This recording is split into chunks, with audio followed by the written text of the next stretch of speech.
You are looking at Julian's pronunciation guide, where we look at how to pronounce better some of the most mispronounced words in the world, like this other curious word. But how do you say what you're looking for today?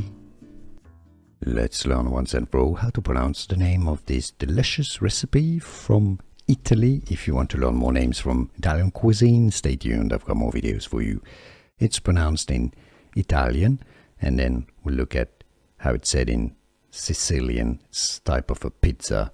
Sfincione. Sfin, that's easy, right? S-F-I-N. S-F-I-N. Sfincione. Replace essentially the C-I with a C-H.